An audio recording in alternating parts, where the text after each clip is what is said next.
कचरा डेपो म्हणजे घाण, दुर्गंधी, अस्वच्छता. आता हे चित्र बघा.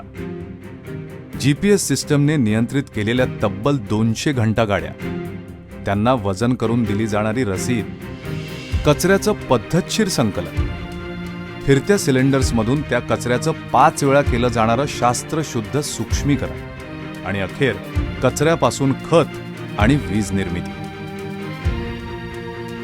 कचरा म्हणजे दुर्गंधी आणि घाण नाही. कचरा म्हणजे खत आणि वीज निर्मितीची खाण.